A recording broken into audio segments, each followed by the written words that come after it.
What's up, guys? Coach Frost here. The AI revolution is here and it's entered education. Who knew that kids only need to go to school for 2 hours a day? Today, we've got Kelvin Childress here to talk about that. He's the principal or head coach at an Alpha School affiliate called Texas Sports Academy, a school set up for kids to get good at sports, get a good life skills, and score like over 1,500 on their SATs. It's incredible. You guys don't want to miss this one. Okay, AI school is all the new rage. Yeah. Right? Yep. Okay, so Texas Sports Academy, for somebody that's not fully, up to speed on AI school, is an affiliate of Alpha School. Is that how you describe it, or? So about 3 years ago, Alpha School was growing, kind of standardizing what they were doing, and they said, we want to get into the sports world. They had a few others that they were interested in. Well, they did an esports school, they did a gifted and talented, kind of the accelerated academics, and they said sports makes sense. So they launched a sister school where we use all of the same learning, all of the same standards as them. We just add sports to everything. So Okay. it's a sister. So let's start with the educational part. So I've been watching a bunch of videos, Instagram, YouTube, etc. The kids go to school and learn with AI that's specific to that kid and their individual needs, and it's only like 2 hours a day. Yeah. So for the most part, it's 2 hours a day. So K-8 is what we are right now. And in that range, it's going to be 2 hours a day where they come in. First thing we do, we're big on data. So making sure that everything is very objective. They come in, they'll take a test that kind of sees where they're at. And so I have a fourth grader who comes in and they take these tests, and usually it's a bit shocking. They'll come in and they'll take a math test and it'll show actually they have gaps in their first grade knowledge for math. And then reading, they're a fourth grade reader. And when it comes to English literature, they're like a seventh grader. So they can do all of their language, their courses specific to where they're at, personalized. Wow. We don't kind of view, so every state picks arbitrarily what they consider a passing grade. And they say, if a kid gets this, that's good enough to move on. So for us, we kind of looked at where everyone considers is good enough and raised the bar and kind of looked at what the research said. And we think 90% we consider mastery. Anything below that, you haven't mastered the content. So normal school, kid enters kindergarten, first grade, second grade, if they're learning 70% of the content and just continuing to move on, by the time they get to fifth grade, there's so much they don't know that they just stop learning. They have so many holes, they can't pick up the new stuff. So we say, go back to the beginning, make sure you actually know every single thing before you move on. Yeah. By the time you get to fifth grade and you're learning some new subject, you've got all the foundations you need to actually be able to learn it. That's wild. So a kid could be like in first grade for math, fourth grade for English, and then seventh grade for history. And the way it's set up is no one even really knows other than who their coach is. They call them guides at Alpha. We call them coaches, but their coach would know where they're at. They would know where they're at. Their parents would know where they're at, but they're on their own personal journey. It doesn't matter if I'm sitting next to a person who's 4 grades above me in something. We're both spending the same time together working through our apps on our own personal journey. So the classroom looks like kids with some sort of laptop headset walking through videos. Talk about the technology behind all this. Yeah, so the technology is the best thing about it is how iterative we are. So we're in the middle of doing our staff days right now at the start of the year. And the way we kind of view it is we don't want to get data that says, yes, you're doing good about something. We want data that says this is your weakest area. And as soon as we find that weakest area, we want to fix and improve it. So we did a whole improvement generation of all of our apps that we use for it. And every single subject, we basically say, since we are countrywide, Texas Sports Academy is only in Texas, but Alpha is countrywide. Yeah. We take all the curriculum that's on the Common Core and say, we're going to make sure they learn all of this. Now, if I'm here in Texas, my history and social studies, there's certain things that I need to learn, but that kid is also going to learn the same thing that a kid in Massachusetts might need to know, or a kid in Florida, or a kid in California. We take all of that knowledge and put it in, and we believe a kid can learn twice as fast as they do in a classroom. Literally 2 times as fast. And that is us being nice. Our last year's results, our school, our kids on average at Texas Sports Academy, we learned 2.84 times the national average. And the way we measure that, again, I said data is our friend. We use MAP testing, which is a national standardized testing where everyone across the country takes it. And they say in 4th grade, a score for a kid who's in the 10th percentile is, and they give them a score. It's called a RIT score. It's 0 to 300. And they say if that same 10th percentile kid takes a test at the end of the year, this is the amount of growth they're going to see. Okay. So for a typical 8th grader, how much do you think is learned in a year? for an I eighth have grader. no idea. So if you look at their national testing, essentially nothing is learned. So their testing at the beginning of the year to their testing at the end of the Oh, it year doesn't improve. has 1 point improvement on a 0 to 300 No scale. way. So essentially our eighth graders are as good as it's going to get. Our average eighth grader in America gets the same standardized test score as a high attaining fourth grader does. Really? So we think it's broken and we want to fix that. So we literally say and promise we will make your kid learn twice as fast. How about an eighth grader at Alpha? What if they come in and score this by the end of the year? Where are they at? By the end of the year, so I have some examples of kids at our school who, I have a seventh grader right now who is in 12th grade content for every single one of their subjects, and they aren't a standout. They're kind of the norm, just because so little is expected in the school system for learning. Our kids fly through it. And what we don't want to do and what we're not about is we're going to get your kid through high school as quick as possible and send them off to college, because that's not what we want. No one's excited about sending their 14-year-old off to college, Right. really. So instead we say, hey, academically, we are going to be the best your kid can possibly get. We'll make sure they're filled with facts, but we know we're an AI school. We know that facts only have so much importance in the future. Like AI technology is there that can provide those facts, but for a kid to actually be able to reason and think deeply, they need those facts. And then we want to build that deep thinking and abilities there. So we add in our life skills and all of the things that we think actually makes a student a full, complete person going into adult. I want to get into those life skills in a little bit, sort of back to the AI part. So say I'm a fourth grader that's really struggling with reading, first grade reading level. Are they stories or the content created towards my interest, or are they pulled from a library of stories, or how does that work? So both and. We build this holistic profile of what a kid, what their interests are, what their motivations are, where their passions are, and every sub-skill that they don't have within reading will be where we focus them. So we have our Alpha Read, which uses AI. It's not ChatGPT. When you say AI, most people think ChatGPT, Gemini, Claude. It's not that. We kind of say chatbots are cheat bots when it comes to learning. So instead, it's this deep machine learning behind it that monitors the kid, how long they're taking on a lesson, where they're struggling at, and says, this is what they actually need. Let's reiterate it for them. And they'll go through and read a story with the purpose of being able to summarize themes throughout it. And if they don't pass that, it'll give them a new story and it'll generate it different to something that interests them or something that they have to learn anyway. So a lot of time they're doing reading, they might be learning science without realizing it, or social studies Texas without history or something. Exactly. All of those things get integrated in there, but a lot of it also comes down to interest. So 2 years ago, we were running a big sailing workshop and all of the kids were learning about sailing. And we thought, man, we're missing an opportunity here. All of their reading, we started sending them things about nautical, sailing and adventure stories. Create that on the fly, and we can create that on the fly. Like with the AI systems we have and the academics team behind it, we can say, hey, let's start sending these 8 kids sailing stories.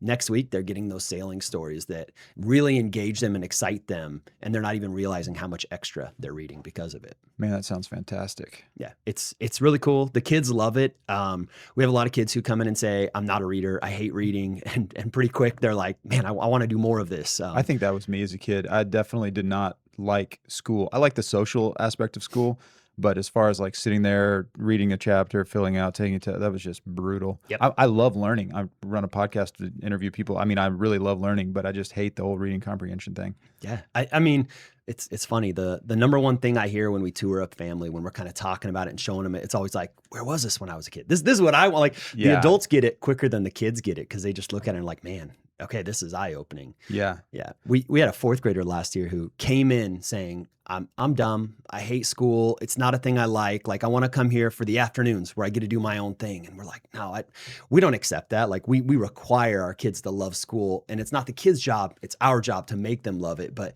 at the 3-month mark, I got a message from his dad, and it was a picture of him reading and doing work at about 4 o'clock in the morning. And he's like, something happened in this kid, and he is so engaged and loves it so much that like we have to force him to stop wanting to engage and learn. Like this isn't the kid I brought to you. And those are the things we really love. Yeah. Just found something they're interested in, and then they go for it. Yep. Yeah. Well, that's fantastic. So, okay, where do you think this sounds great? I'm in the camp of this sounds great. I'm sure there's pros and cons to just about everything. But, zooming way out, a private, I don't mean private school, but like a private one-on-one education is the highest level of learning, in my opinion, one student per teacher versus, one teacher per 25 or 40 kids in a class. Mhm. And you guys are creating more of that one-on-one with the specific AI thing. So this seems just conceptually better. How do you see this rolling out to public schools or, broadly? I think I saw an Alpha interview or podcast. They were trying to get it to like 1 billion different kids. Yep. To talk to me about that. So about 3 years ago, our one of our co-founders, Joe, he jumped out and said, "This is going to hit 1 billion kids. That's our new goal, is 1 billion kids, as long as the quality never changes." So we've spent the last few years focusing on how can we make this scalable and not drop the quality. So Texas Sports Academy, we have a homeschool option right now where, you can get it as a homeschool, significantly lower price than it is for ours. And we're trying to see how we can make that work. So one of the things we're doing is we're creating an app inside it that is kind of like a at-home coach for the kid. It monitors what they're doing. And instead of teaching them what they did wrong, it says, "Hey, I'm watching your study habits. And these are some of the things that you could improve to not waste as much time and actually learn more effectively." It kind of creates like a learning plan for that kid and adapts with them as they adapt. Now it's a great way. I am a firm believer that having a physical mentorship and a person in the classroom can never be replaced. Yeah. So often with those people, one of the things that really also adds that value is they have someone that they can connect with once a week who's talking to them, getting to know them, motivating them, and having that personal connection built in there. But I view a future where this can spread across the world, and you have those people who are in the classroom, but it's not the traditional teacher we're thinking about who's coming up with the content and giving a lesson while everyone's sitting there. It's someone who's a mentor. It's someone who's getting to know the kid, spending that one-on-one time. What are your interests? What are your challenges? What are your successes? And how can I maximize your journey on the path you're on? That's fantastic. I read an article last night that talked about they're using Alpha in 2 kind of beta tests in HISD Yep. here in Houston. Yep. I think it's starting this school year, Yeah. so that'll be exciting to see Yeah. how that shakes out. We're very excited about it. We've tried it in a lot of different settings, and like I said, because we're all about rapid iteration, we see where the holes are and try and fix it as quick as we can. Yeah. But HISD will be huge. I know that the people who are behind it and they're so passionate, I can't see it not being a success. Yeah, I was looking at some stats. So this is funny. So HISD has like 170,000-ish students. Yep. Do you know how many U.S. Marines there are in the U.S. Marine Corps? Because you were a Marine. I mean, it's like 170,000. probably exactly the same Yeah, right it's now. almost the exact same Yeah, number yeah. of Marines that there are Yep. kids in HISD. Yep. And trying to manage that many kids and that many teachers and that many principals and the maintenance for all this. I mean, that's just it's like managing the Marine Corps. Yeah. And you know? it's such a big system that shifting anything takes so many Yeah. approvals and so much time. And yeah, and we're about quick changes. Like if we see something isn't working, we don't need a year worth of seeing it doesn't work. We're like, okay, new approach. Let's fix it. Let's make it better. Well, this gives me hope for HISD Yeah. if they can integrate this at least some of their schools. Because I think I read the 2 schools that they're throwing it in at were 2 that were failing. Yep. That they were going to get rid of. Yep. So if they can get this going and help those kids and use those as good test studies. Yeah, I think the biggest success indicator will be is the buy-in of it.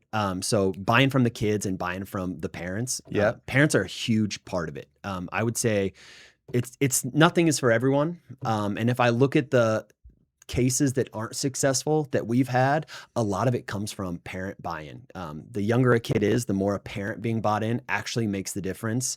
And what that means kind of varies widely. So one of the things we expect is high standards, high support. It's kind of what we say we do. So we will set a standard or an expectation for a kid that most people will look at and be really scared of. They're like, there's no way you can expect that from a kid. Like if they don't do it, how are you going to save them? Yeah. And then high support of, you know what, we're not going to lower that standard. We'll help you get over that standard, but you're going to do it and be successful. And encouraging parents to have that high standard and not be the protector. Far too often parents these days just want to save their kid from something. They say, that seems too hard for my kid. Let's not make them do that. Once they stop doing that and just love and care for their kid and say, you know what, I'll trust the process. They're always wowed with what the kids can do at the end of it. Yeah. I mean, my kids like Minecraft. I have no idea what Minecraft is. You know, my Yep. daughter likes to draw. I never taught her how to draw. She Yeah. just spends 6 hours a day doing it, you know? Mhm. So when they find something they like, they're going to get good at it. Yeah. And Yeah. better than us. Yeah. Okay. So what about, AI, Terminator, AI is taking over the world. If you're in that camp, I'm not, but if you're in that camp, and you hear AI school, you're like, oh, I'm just running from that. You know what I Mhm. mean? So what's the distinction? I know you talked about it being a kind of a different model than like a Chat or Gemini, that sort Yep. of thing. Yeah. So the way we view it is AI frees us to actually be able to have the human connections that are needed. So it's removing all of the busy work that, we were talking the other day. Uh, For every lesson, I used to be a science teacher for 10 years. I was in the classroom teaching. And if I'm thinking about a photosynthesis lesson, it's been done 1,000 ways already. All of that already is out there. And I considered myself an amazing teacher, but I'm not doing anything magic there, right? So if I don't have to worry about planning the lesson, planning the grading, planning all of this, instead I just spend that time with that human connection, developing that kid, like that's a much more valuable use of my time. wow. Okay. That makes sense. Yep. Right. So your energy now, okay, talk about that. So like what is your day to day now versus when you were 10 years in the classroom? Yeah. So my day to day, I mean, I'm in a management Yeah, role, that's but true. let's That's let's true. let's pick one of my coaches. Yeah, yeah, So yeah. new kid comes in within the first 4 weeks. What they have to do is they have to have what we call a getting to know you lunch, and they spend an hour sitting with this kid, and literally just everything they can, they learn about that kid, and they just engage with them, spend time with them. What are your interests? What are your passions? And we kind of create a profile that we keep throughout this time. Once a week, they'll spend an hour, a 20-minute long meeting called a limitless meeting, where again, just talking about their passions, talking about their growth. In the day to day, when they're watching them, they see, hey, you're kind of struggling on your academic stuff. I'm not going to teach it to you, but you have something going on. What are the barriers? How can I help you? Since we're a sports school, what are your goals with sports? Yeah, Mhm. let's raise that goal, right? You've got a goal. You want to make the baseball team. Cool. What would it look like if everything went right? How Yeah. about that's your goal? Instead of just making the baseball team, you want to be a starter on the team. You want to, whatever it is that scares them is where we want them to be. And then that coach spends all their time and energy just towards loving, supporting, and knowing those kids to help them reach their goals. And did I read that coach is a word? It's not just coach because it's Texas Sports Academy, but even the I mean, the Alpha School teachers are called So coaches. the Alpha School, they go by guides, but if Okay, you listen to guides. any of our meetings, obviously we know sports is just, it's such an impact. Ingrained in Like our culture. Yeah. everything we talk about is around sports metaphors and how sports. And so it's what's there. I kind of get to laugh and say, yeah, y'all just wish everyone was Texas Sports Academy because it's the easiest thing that makes sense. Yeah. Yeah. And then how about the teachers? What kind of training do the new, because I would imagine like if I don't think there's an option for my kid like within like 5 miles of here to go to one of these schools. Mhm. But I saw that y'all opened like a dozen new ones last year, and I'm Mhm. sure there's more in the Yep. works. I'm thinking this is going to kind of go viral. Yeah. So how do you onboard teachers and get them trained up to be able to do this? Yeah. So we want to be a billion schools. We won't do it if it's going to compromise the quality. And a lot of that comes down to the people in the classroom because Yeah. the technology you can scale Yeah, easily. that's You, easy. you scale that, but the people is hard. So one, the hiring process is extremely rigorous. So Okay. when I actually applied, I was in London at the time, getting ready to move back. I was done with education. I was Yeah. like, I'm sick of this. Like I want to do something else. A It lot of wasn't people what are. I wanted. Yeah. And my wife actually sent me the job link, and I was like, "This looks like a scam. Like this doesn't look real." And funnily, everyone who goes through the process kind of feels the same thing. And first thing, it's like a cognitive aptitude test, and you just take this test, and you have to, depending on what job, you have to meet a certain threshold. And after that, you go through a bunch of different scales of proving your abilities in all of these areas that you want. And the whole time, you're like, "There's really no way this is real." And finally, I got to the interview process where you're speaking to a person, and you meet that person, and they're not asking you what's your knowledge base in science or English. They're like, hey, how would you motivate a kid? Yeah. What would you do in this scenario? What would you do to unlock a kid's potential? What do you truly believe kids are capable of? And you take this, I think I was talking to someone who's in the hiring team, you take these 50,000 applicants and you narrow it down to probably about 500 It's to that many. it is insane how many people are applying for the job because it's a great it's the future. And I think a lot of people in education are getting burnt out of education and saying that's Not a actually what I lot, wanted to almost do. all. It, Yeah. it's a sad state. Yeah. And once you get to that point, you make it through all these hiring processes, you get to where you don't have a job offer, but the last step is you go onto a campus, you spend a full day on campus. at the end of that day of us watching how you interact with the kids and the kids getting to experience it, end of the day, they're like, okay, so what is it? And we're like, okay, well, we'll talk to you soon. First, we got to go interview all the kids about what they think about you. And we pull in a kid panel, and the kids will say, this is what I thought about them. This was a good thing. This was a bad thing. And kind of like really critique them. How great for the kids, man. It's to feel like they have some control over their experience. They have so much control. We kind of have this policy of like a kid can fire someone if they want. So like if there's a guy that's not a coach, not doing what they're supposed to, the kid can be like, hey, look, this is what I feel about them. This is my evidence. This is what I think about it. And they're the ultimate people we're delivering to. So we want them to have that control on it. And if you make it through all that, get hired, again, you're looking at like the 1% of people that make it to that point. Then we have a really long onboarding process, not really long. It's 2-week onboarding process where you learn about all the systems, all of the way we do everything. And we have a lot of big over systems that kind of keep everything in check. So my job, head coach out there, all of my team out there, I'm meeting with them weekly, giving them feedback on professional management, the things that they can do, making sure everything's staying aligned and meeting our quality bar, and just kind of adjusting as we need to. I'm being the coach to the coaches and helping them be the best that they can be, and then kind of guiding them as needed. And then do you have onboarding, or after that 2-week, once they're on annual workshops, or like we have so much. So every session, we don't do semesters, we do sessions, which are about 6 to 8 weeks. At the end of it, we have staff days again. It's anywhere from 3 days to 2 weeks, depending on which one it is. We start off with what we call is Find Your Feathers. And that's essentially looking at every single kid that's under you and every commitment we make to them. And if any kid has a commitment that wasn't fully met, we dig deep. What was the reason for it? Why did we not? What would be an example of a commitment? So we have 3 of them at Alpha. So first one is that every kid will love school. And we measure that by directly asking them. We measure that by getting other details. We ask them, would you prefer school over holiday? And we take all of that data. Second one is learning 2X. So they're going to learn twice the national average. Third one is they're going to learn life skills. And we have exacted, scoped out what our life skills are. So we measure against those 3. And at Texas Sports Academy, we develop athletically twice the national standard. And I talk about iteration. This year we have to iterate that because it was too low of a standard for us. Actually, we crushed that bar by too much. So we're actually changing that, and we're still in the workshop phase, but we have to raise the bar on what our commitment's going to be with those. So we'll look at every single one of our kids in all of those domains and say, did we hit every single domain for every kid? And if not, why? What's the reason for it? We kind of do a 5 whys evaluation of, it's not the kid, it's the system, or it's how we're enacting the system. How can we fix it for them? Yeah. That's fantastic. And I definitely want to get life skills, and I want to get specific sports with you for sure. And how about the social aspect? One of the cons to homeschooling that you hear all the time is, and really that's one of the main things I value. I went to a 5A school, which was the biggest at the time here. And I'm a connector. I like people. And so still in good friends with a lot of my friends from high school and college, et cetera. So really value relationships and connecting with people. And how does that, what are the pros and cons of that in a smaller environment? Yeah. So this one's actually kind of personal and funny. So I've got 2 daughters, and we were in London. And when we left, one of the main driving reasons is I said, I want my kids to go back to a traditional American high school.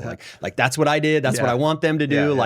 The bonfires, the game nights, all of those things that you think about when you think about high school. I'm like, that's what I want for them. So we came back, and even when I got this job, I'm like, I want that experience for them. I want them in the community school.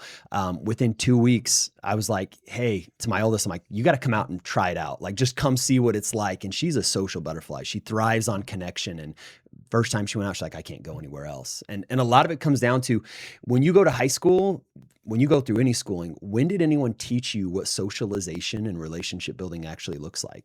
Yeah, you just sort of learn it. You just learn it, figure it out, and you're expected to make it there. And a lot of people can do it, get by on it, but it's a battle. Yeah, for some people, it's super hard, especially in a big environment. Yeah, definitely. So we take that as we will teach you what socialization looks like. We will enforce socialization. Like we'll make you have those experiences where you have to try it out. We'll make our first graders, one of the things they have to do is they have to call a friend's parent, set up a play date, carry out the play date, and then report back on how it went and like how it could have gone better. So we're forcing socialization to happen, and we're in smaller settings, but because we force that and because we have this bigger, wider network, work. You get the teaching of how to do it, and then you have this wider network to connect with. So our kids at Texas Sports Academy, we constantly are doing things with the other campuses all across the country, and it makes them just constantly learn how to build relationship, build friendships, and build up all those skills around it. So what are some of the things y'all do with some of the other campuses? So we do workshops that we'll combine with other ones. So we did a sailing workshop I talked about. We partnered with Alpha for that. We did a Spartan race. We partnered with another one of the campuses for that. There's an ethics bowl coming up, and all of the schools it's an ethics bowl. Our gifted and talented one is putting that on, and they're competing on like ethical questions. Oh, ethical questions. So kind of like the trolley problem, but like on steroids sort of thing. So a lot of this where they're having to do this cross-campus collaboration, working with people who they're not face-to-face seeing necessarily, and then meeting them in the real world and actually doing things with it. Nice. So are they on Zoom calls and stuff with them? They're on Zoom calls. They're on Google Chats. They're on all of those things. The kids are quicker at picking that up before us. We tell them in the morning we're going to do this with them, and by the end of the day, they're like, yeah, we've already spoken to all of them. Like, we're friends now. We know what we're doing with it. So they're quick with that. Good at that. That's fantastic. Okay, there's got to be some cons. What are the cons? I mean, every system has cons for sure. Yeah. This one, I think, we have what we call kind of like our foundational skills, which is independence, giving and receiving feedbacks, and upholding community standards. And it's kind of what we say, you have to have these to be able to fit into the system. So there are some kids who just kind of don't fit into that for a wide range of reasons. They don't have the independence skills yet. They aren't good at giving and receiving feedback. And those kids don't not fit into the system. They require a lot of extra work to help them be able to fit into the system. And then can you dumb that down for me a little bit? Yeah, sure. So can you give me like an example? You don't have to tell me about a specific kid, no worries. Yeah. So independence, we're talking about that one. One of the things that you have to be able to do for the system to work in the morning, you have to be able to grab your computer, log in, get to the right work, kind of independently be pushing yourself through the work. If you have a kid who, and we had a kid like this, he was a 7th grader, and he said, you know what, I genuinely just, I'm not going to do this. I'm not motivated to do it myself whatsoever. And we worked with him to come up with things that motivated him. And he loved biking, and we're like, okay, cool. Like, we'll set up this system to where we can take you dirt biking and all of these things. And he still just said, I would rather sit there and have someone talk at me and not care to learn whatsoever than have to do that. And it becomes really hard. And we never quit on a kid, but it becomes really, really hard to get them aligned with it if they don't have that individual drive with it. So do you think that's like some people learn by reading, some people, visually? Do you think there's just some people that are just want to talk to people rather than look at a screen? Or I think there are lots of ways that people want to learn and experience the world. And I think we do a pretty good job of trying to blend all of those. Yeah. I think when we talk about that high standards, high support, if you get someone later in their development, especially you get the middle schooler later, some people are so entrenched of just being happy getting by. That's good enough for them. They don't want to really thrive. Get through school and get this over with. You're spending so much time and energy just to try and get them aligned. And we have tons of 180 stories. We have so many flip arounds, but it makes it a lot harder. Dude, I heard on one of those videos, there's this cute little girl. She's like, I was in prison 8 hours a day, and now I love school. That cracked me up. Yep. It's the best part of it is those kids who just, they come in and they're not happy, they're miserable, they hate everything, and by the end, you're just seeing them fly and seeing them do all these amazing things. Yeah. Yeah. And the second hardest part is getting parents aligned. I think getting parents who actually want high standards for their kid. If we have a parent who's aligned with us, the rest of it's going to work out.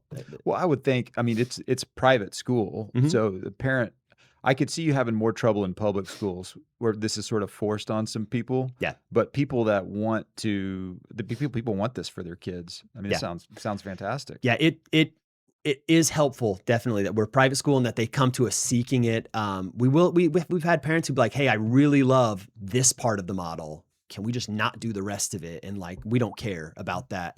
And we're very much a all or nothing. Like, we want to make the whole package. We don't want someone to come in who says, hey, I don't care about them learning academically. I just want them to have fun and learn life skills. Or I only care about them learning. I don't want them to learn life skills. That becomes a conversation we have to have of like, hey, we're building this whole package. Well, I would say, again, I'm not an education expert on any means. I'm just basing this on my own experience. The number of kids sitting in public school not doing the work far outweighs the number of kids in AI school that would struggle with it. 100%. 100%. We see our kids who go off to college. Yeah. and they go back to a traditional setting. You know, we have a kid who went to Stanford and was sharing this with us and said like, yeah, we went to Stanford. It was all really easy. And it's weird to see the people who came from public school in that setting struggling so much because they have no independence or drive to do these things. And I'm like making a business by teaching them how to do it and like showing them the methods and stuff like that. So yeah, it's a lot harder going the other way. What's the college application process like after you've been to the school? How do the colleges relate to this type of environment? So we have built up a really good relationship with a lot of universities. Our cohort last year, I think everyone got into their first choice except for someone who turned down their first choice because they launched their own business and didn't even want to go to university. So our high school, the Alpha High, the average SAT last year was 1550, which is 1550 out of insane. 1600. Yes, which is that's the average. it is insane. And I know they were a bit competitive that they wanted to be higher this year, which is just how they are. Well, how do you explain that? Yeah. So because we get them so fast academically progress and they learn everything properly, when they're in 12th grade, they've actually learned everything they're supposed to learn at that point. There's no real gaps left in their knowledge. And then they start preparing for taking the SAT. We have freshmen who take the SAT as a practice test and get over 1200 because they're so far ready in advance academically that they crush it. It seems easy to them at that point. The average score is a 1550. Yeah. So any kid that makes a 1550 on the SAT, I'm again not the education guy, but I would think they can go to pretty much anywhere they want. Anywhere they want, basically. And then when you add in the fact that when you go through that high school journey, most college applications, they're looking at, you know, we get, if I'm at an Ivy school or I'm at Stanford, I'm getting this long list of people who academically look great. They got a 4.0, they've got a great SAT score, they got all of this. But what they're really looking for is all those outside of school things that they've done, showing that sustained long-term growth that's not just academics. And we help our kids build that package so well that no one really can compare to what they're doing because they've had 4 years where that's what they're doing at school is building up this project. What are some of the other areas that the universities are looking for as far as competence in? So a lot of things that they're looking for are sustained effort in specific things, whether it's entrepreneurial things or they kind of have almost diminished looking at the specifics around sports. It used to kind of be if you were a 4-year letterman in sport, like that's a really big thing. They don't necessarily look at that as much anymore. They're looking at those things that you do outside of the traditional, what everyone has been doing. And like Eagle Scout, things like that, running a newspaper, any of those other things that people are doing. And, you know, at Alpha, we wouldn't consider running a newspaper good enough. So we had our last year, not at us, at Alpha, they had their L2s, which is 4th and 5th graders. They ran a across the country news. And it wasn't a newspaper. It was a live broadcasting the news thing to everyone because when we do things, we want to do them bigger. This year at sports, because we're all competitive out at sports, very competitive. And we saw what other people have done. So this year we're pitching for our middle schoolers to go to the Super Bowl and be there doing interviews before the Super Bowl of all the players and teams and stuff. That's going to work too. Yeah. That's awesome. So it's just awesome to give kids those experiences that, again, parents start out saying, yeah, there's no way that's going to happen. And then just doing it. Okay. So I'm guessing y'all help them build these resumes for applications for colleges. Yeah. And walk them through that process like a guidance counselor traditionally would. Yep. So essentially, because we're so personalized, we figure out exactly what that kid's goal is, and whatever it is, we're going to tailor everything around getting them to that goal or beyond it. So if it's a kid that their goal is, I want to make it to Harvard, and they're saying that probably to their coach in 4th grade, and from 4th grade on, it's all okay. Well, this is the goal. This is where we want to get to. This is what you need to do to get there. And if the kid right next to him says, yeah, I don't care about making it to Harvard. I want to make it to the Duke basketball team, which is what we might see out at us. We're like, okay, this is what it looks like to make that basketball team. We're going to take that journey. And then the third kid's like, care about none of that. I just want to launch a business. And we're like, sweet. Well, let's launch a business in 2 years then. Why wait until you're 20 to launch a business? Let's do it now. Yeah, that's fantastic. I heard some story about the kids launching a food truck. Yep. And the margins on breakfast were better, so they were selling breakfast. Yep. That's hysterical. Yep. It's crazy. We say kids are limitless, and we amaze ourselves every year with the new ideas that people come up with and then succeed for the kids. So that's fantastic. And then okay, so and then the colleges themselves, do they look at they just recognize Alpha as just like any other school, or Alpha's getting a name now in yeah, those universities. We work with kind of the leading learning scientists from around the world, and most of them are connected or at these universities. So they're kind of seeing slowly that, hey, Alpha's doing something different here. They're really building something, and it kind of helps us stand out. But it's no one's going to get in because of Alpha or because of Texas Sports Academy. It's going to be what they do. But we are building those connections and brands to really say, hey, if we do something, we do it fully. yeah, yeah, yeah, and then again, not a giant fan of the education system in its current state. So feel free to smack me upside the head if if I say something kind of that you don't agree with. But I could argue that some of these kids, like, why even go to college? Like Yeah. if they're already know what they want to do and they've got their business. Now I get it. College was good for me from the social Mhm. aspect. Like I was a bad student in the classroom, but I've sounded like Trump, made a lot of friends, got a lot of friends. But so that was fun, and learning to live on my own was fun, and having that buffer between being a kid and joining the real world, was fun and important. But I would say some of these kids don't even need to go to college anymore. I wish I could see the future. I can't. I make a lot of money if I could see the future, but I can't. But I definitely think that the traditional school system at the education of college level is going to change.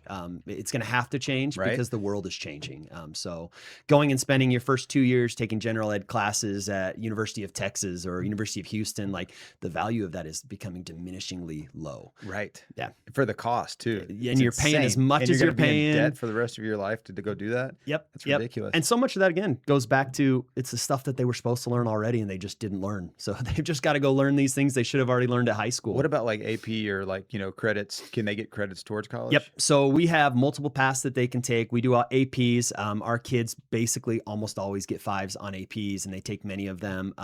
We have some seventh graders and eighth graders this year at TSA who are about to start their AP journey because they're ready for it. They've already finished everything else that they can do, so they're going to start working on those APs. And we're very very very successful at them being able to get the five APs, and they don't need to spend a full year doing it. So a normal AP course takes about 30 hours to learn in terms of the amount of learning time for it. We're constantly looking at how much time does it take to learn this, and then how can we make it better. So if it takes them 30 hours, why would we make them spend a full year doing it? Let's let them get it Right. done in a month, in 2 months, in whatever it is. We do like we call them hackathons, where we're like, hey, this weekend, everyone who's working on AP, you're going to go to the same place over the weekend. You're going to be prepared for the AP, and you're going to take the test next week. And in one weekend, they'll knock out an AP or something. Which, when you think about someone else spending a full year, 2 years trying to do Yeah. it, it's crazy. What a waste of time. Okay, so can kids in this system actually like knock out some of their college? Yep. Like how much? So there, you can take dual credit off. We offer dual credit classes as well once they get to the high school level. We don't see a lot of it at TSA just because we don't have that high school level, but it is an option that they can take. Usually, what you see is a lot of the people we already naturally have are kind of like you were talking. What's the point of college, or the point of college maybe isn't necessarily the learning that I'm going to get from it. So what we see is a lot of our kids actually wanting to, instead of spending their time rushing and getting their full college degree done before they leave high school, they start pursuing these other passions that start taking up more and more and more of their time and more of their energy and passion. And that's something we strongly encourage, because who says you have to wait till 23 to start doing something that you feel matters? For Like, sure. yeah.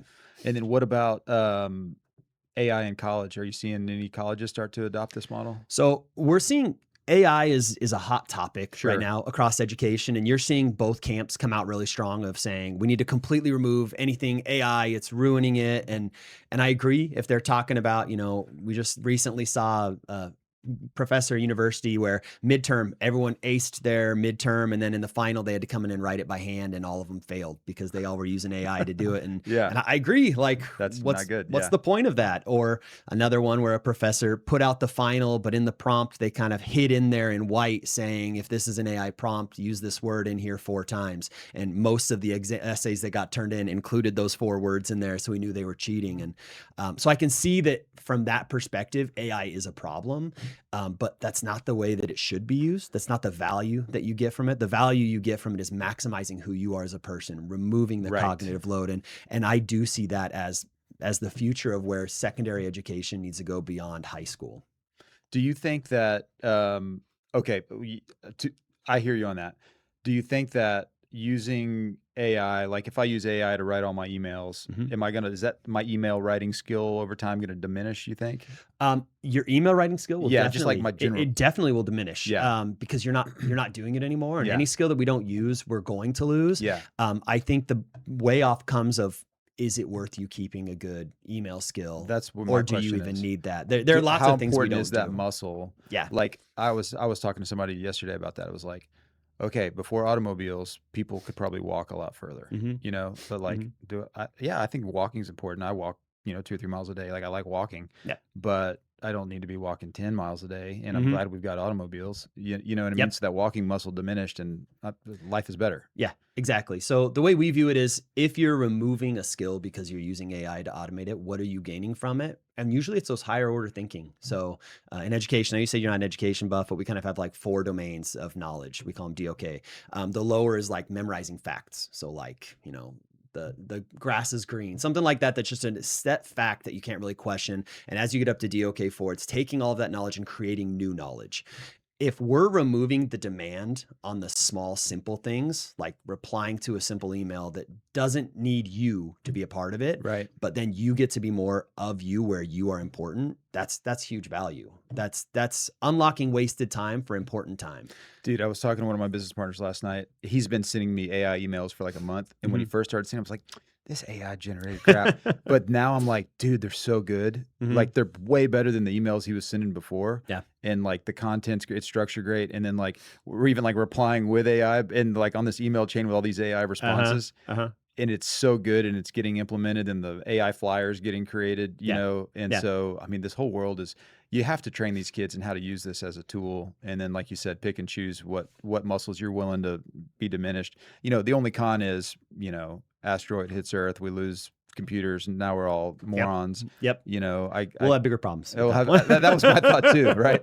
Yeah, Yeah. I don't want to live for doomsday. I'd Yeah. rather crush it while we can with this new technology. So one Hang of the on, she's things, yelling at us. What you got? Well, I have a question. What's your question? When you're talking about the AP and the dual credit, yeah, are you guys integrating the AI with that's going to be counting for college, or is that like completely separate? we're integrating AI in terms of like Like, how we learn it. Yeah. yeah. Cool. So as we're thinking about the APs and how we use that with everything we do, we use the AI knowledge as the backbone of how to do it. So last week when we were talking about our AP courses that our kids did last year, we actually looked that there was a lot of wasted time in there, that they were Okay. spending more time than they should have to do it. So we kind of explored that really deeply, and we learned actually the main reason they're spending so long is the AP structured course we're using isn't just explicitly teaching them some of the things they need to know. They're kind of required to learn it over time through inference. So we restructured that using our AI system to give them a short course, about 5 hours, to say, these are the explicit things you want to know before you go in. And we cut their AP time in half just by removing those things. So everything we do, we're trying to automate and improve using those AI as the Yeah. backbone of it.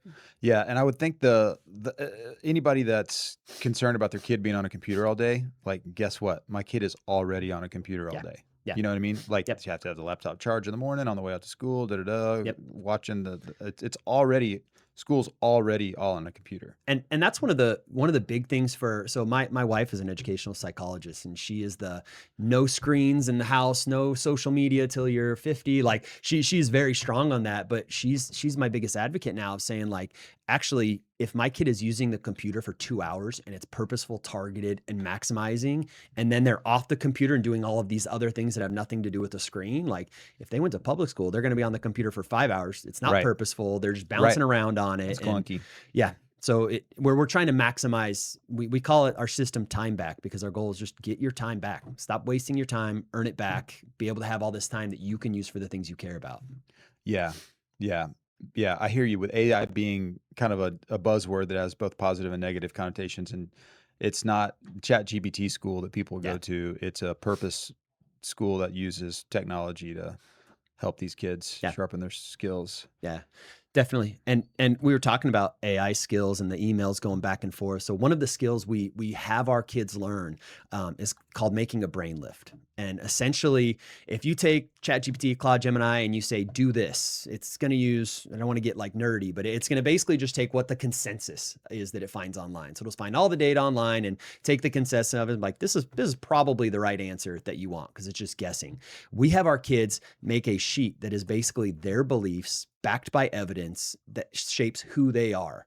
So our kids, when they're using AI for something, it's not the consensus of the world. It's under this lens, based on this evidence, using this as my foundation. These are my core principles. It's creating it a response specific to that person, which completely changes the game. I mean, there are things that I make my AI do right now that if I took a random AI and had it do it, the answers would be completely different because it takes a general consensus. Sure. If I said, hey, structure a lesson for me, it's probably going to say, okay, well, the best way to do it is have everyone sit in rows and talk at the front for 30 minutes and tell them this. And where mine, it's going to be like, okay, well, this is the system we want to use. We want to maximize it this way, use this multiplier in it. And it's things that just aren't general consensus, but it's all evidence-based. Yeah.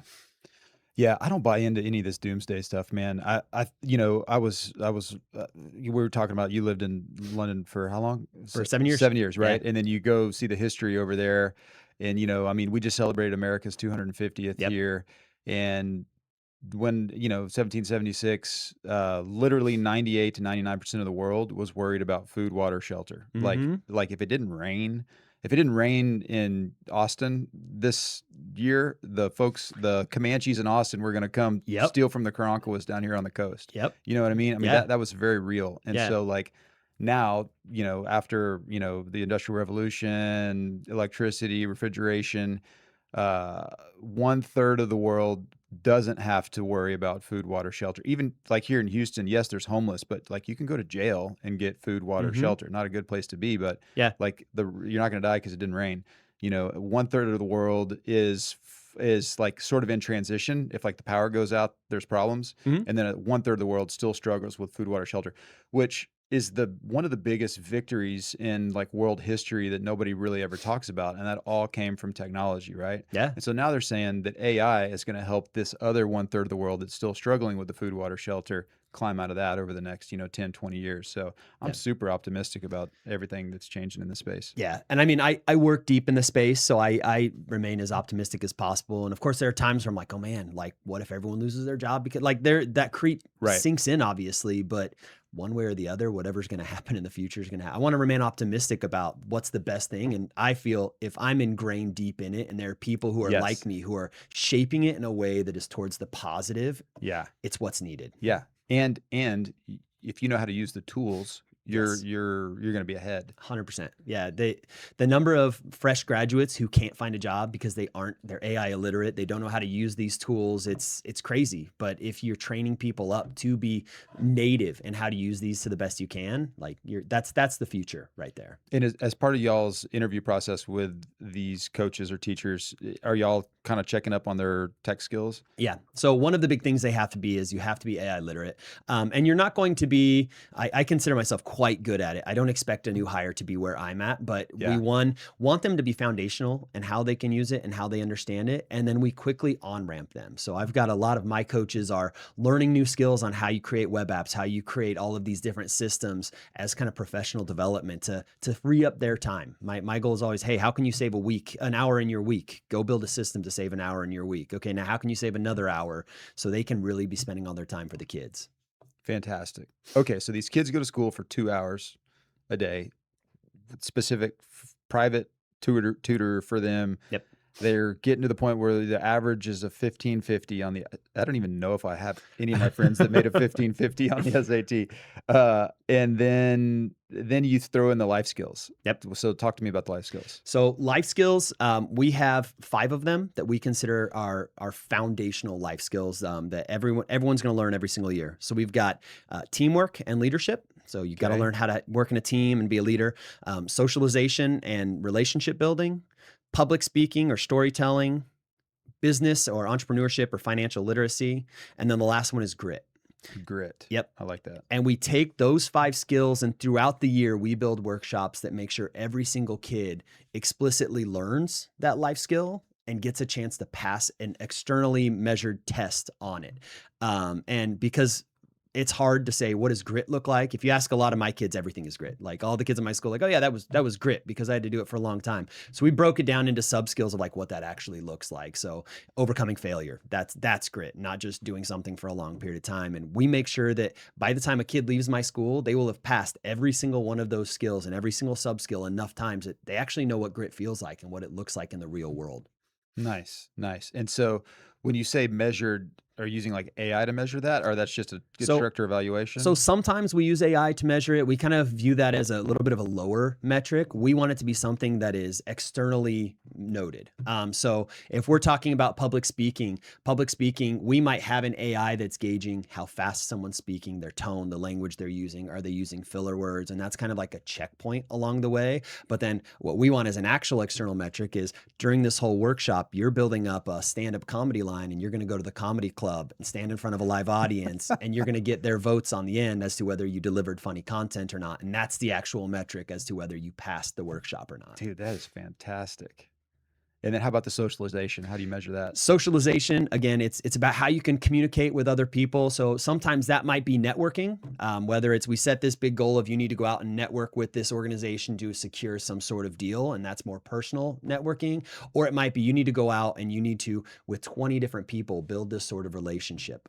One of the things we expect our kids to do is pick a field of interest that they have, find a mentor in that field, contact them, build a relationship, and then develop an ongoing relationship with them over a sustained period of time. So if I really am into golf, that's my main interest. Okay, you need to find a professional, either a professional golfer or a professional coach out there, build a relationship. Really hard to build a relationship, especially when you're a kid nervous about emailing some 30-year-old professional. Yeah. Being told no, being okay with being told no, find someone else or keep working to build that relationship and then sustain it for a year. That's what socialization really means in the real world, is building those relationships over a long period of time. Which one of these 5 is the hardest? The hardest is probably the entrepreneurship, financial literacy one, because we've set such a high metric for ourselves and what that should look like. You mentioned the Airbnb one, and we just kind of always try and one up that every single time, which we're getting to a point that's really hard to continue. Yeah, I mean, you're one-upping. launching full-on businesses with Yep. 12-year-olds. Yeah. So like last year, the one that we did that we were a little underwhelmed with how it ended up being, we bought a vending machine for our 4th and 5th graders. We said, get the licensing for it, get a deal where you can place it, become profitable. You have the next 6 months to do it. And they learned the grit of like all of the paperwork you have to go through to get everything approved. And then they placed it and they monitored how it sold over time. They adjusted their product. They had to make the deal with the company. The company they made a deal with didn't realize that our kids are very savvy. So first thing they said is we'll split your profit 50-50. And they were like, we're going to have to get back to you on that. That's not a good margin for us. And so they did their research and like, well, normally it's a 90-10 split. So we're going to tell them no. And they went back and said, we wouldn't take anything better than 95-5. And the business was like, okay. They're like, oh, we did even better than what most people get then. So they had that responsibility of they had to break even by a certain point, and it took a lot of work on their part. And we kind of stepped back and looked at it and we're like, yeah, that was cool. It was realistic, but it wasn't Airbnb worthy. So we got to up it now. And so we're constantly trying to raise the standard on what that actually looks like. The business stuff. Yeah. Yeah, I could see that being challenging. Yeah. Yeah. Alpha's launching a high school called the Founder School, and it's just a high school. And the promise that is made is within 4 years, at the end of that time, your kid will have made $1 million in profit, or else we're going to give you your money back on it. And that kind of set the standard of what we're like, that's the new goal then. I guess that's where the baseline is. I want to make sure I understand this. They're going to, like, that kid is going to receive $1 million in profit from their business that they build. Per kid. Now, are we talking gross revenue, net revenue? What are we talking? It's net profit that they have to make at the end of it. 4 years. Over 4 years. $1 million or you get your money back. Yeah. Can I sign up for school? That was the first thing my wife said. She's like, sign me up for that. That's funny. Yeah. Dude, that's big. Okay. So that's going to be in Austin. That's cool. That one is in New York. I'm pitching hard for us to get a sports version of it out at TSA, because sports is a huge industry. And I said, you know what? Like, let's run a micro school out here that it's sports founders where they have to. So are most of the schools K through 8, K through 12? Like, so Alpha, mostly K through 8. Okay. There are, I think, 5 high schools this year. There's one in Austin, there's one in New York, Miami. So there are a few of them spread throughout. In the Texas Sports Academy, like side company, because we're like 2 umbrellas, we're in the middle of both. Yeah. The rest of those are mostly middle school or high school. And most of them come from already established teams that just took on the model in 2-hour learning. So our biggest Texas Sports Academy high school one is up in Dallas, Dynamic Prep. It's a basketball team run by Jermaine O'Neal, and just super successful basketball team, wanted to up their game, took on the 2-hour learning platform, the Time Back, integrated into a full system. Time Back is the platform. It's like the academic side of it. Yeah. Yeah. Okay. And then, so if a kid goes K through 8, then what do they do in 9th grade usually? So right now the pathway is to one of the alpha high schools, Yeah. or we help place them at a normal public school high school or another private school high school in the area. Our goal is to continue growing out so that we have a high school as well. Yeah, that seems like it would suck to go from this cool alpha experience to like regular school. And you were asking what's like the biggest downside. That's at the moment for me, that is our biggest downside, is that, you know, we build up these kids that 8th grade, we're building just like all around elite athletes, intelligent, wonderful people. And we're like, good luck. Good right? luck. Like go head on. And we help them with that transition and get them in the right spot. But it's, you know, we live right next to Lake Travis High School is right next to us. And I'm like, I am building beasts that are just going to keep going over to Lake Travis High School and helping you guys out. I'd love to just keep you. Yeah. Right. Yeah. And that's just sticking point is just expansion, right? You just need some more time to build it out. It's just a matter of our big thing is we won't ever grow until we know we've got it 100%, and that next step will be successful. So I'm hoping in the next year we've got a high school. We're kind of trying to figure out the path we want to take to grow into that high school. Is there a difference in the product, and I mean by I guess the results from the high school level and then like the middle school or elementary? Like, so it's like, it seems like you've got proof of concept K through 8. Yeah, proof of concept at the high school level as well. So we're seeing at our other Texas sports academies that are spread around, the academic success is still really there. A lot of these kids, one of the biggest things with kids is motivation. Yeah. And if you are a kid who is saying, hey, I want to go play on this basketball team because basketball is my life. And if you then get there and they're like, hey, do this amount of academic work before you go play basketball. They're like, cool, okay, like whatever I have to do, I'll knock out 2 hours of work if that means I get to go play basketball. So we know that the concept is there as long as we build it the right way and we build it around the right people. Yeah. And so is the expansion plans to build out more high schools, or is it to get it in public schools, or both? Or both and. Yeah. I think we want every opportunity out there. We kind of want them all at all of the entry ways that people can go. For me, my goal is to build out a few of our high school level teams that we can build locally just on our campus, while helping all of the homeschool model, the public school model, all of those things that if I look forward 20 years from now, I imagine most public schools are going to want to have this system in their school. So that's the inevitable biggest product. But the highest value one then comes back to concentrating into our campuses and those schools around there like that. So if somebody's listening to this, say use me as an example. I'm like, okay, I love this. I want this for my kids. There's not one around here. Can I contact you guys? And there's not like a franchise opportunity to open anything.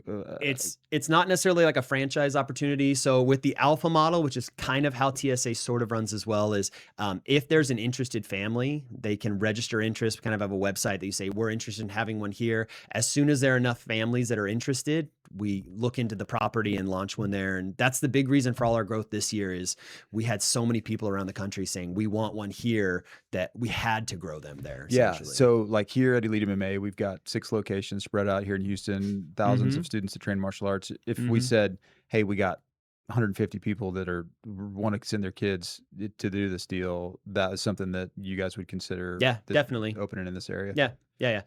And we've had quite a few people go that route of you've already got the team, you've already got the club, whatever it is, the community. You have the space and you're just, okay, we're going to do it and we're going to run with it. And we've got a great backside team who helps with all of those ones of launching, supporting it and making sure it's successful.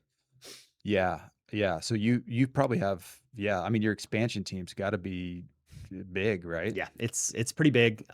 There's a lot of them. Elon Musk level building the factories. Yeah, I don't know if we got that, but you know, we've got some great people on it.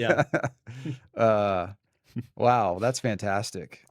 So people can apply to get alpha in their area. Yep. Yep. and kind of register with you guys. Yeah, and it's the best way for us to kind of judge interest. We can say where we think would be great, but it's interesting to see where the demand pops up quicker than other places, and we just kind of follow where the demand is as we grow. So is this a I mean, I know is this a better option than homeschooling, or like what's the vibe from the homeschool people that are interested in this? So we do have the homeschool option, and it's great for some people. If I'm far away from being able to be at a school or anything like that, we kind of like bring it to you. Yeah. How that goes is they're doing the same academic stuff at home. They have remote people who are helping them, so they might have a coach that's remotely meeting with them regularly. And then for the Texas Sports Academy model, it's you get this voucher where you go to your local gym. Once you've unlocked your stuff, we give you this money to go to this local gym, and you're doing whatever your training is at that local gym as well. So it's the homeschool version of it, and that you don't have us there specifically tailoring all of it to what you're doing, but it gives you that access point for a much lower price point, obviously. And in Texas, essentially, if you've got TIFA, it's being covered by you being able to do that. And you can do the model at home, you can access the gym in the afternoon, and you're kind of self-building it. Okay, got it.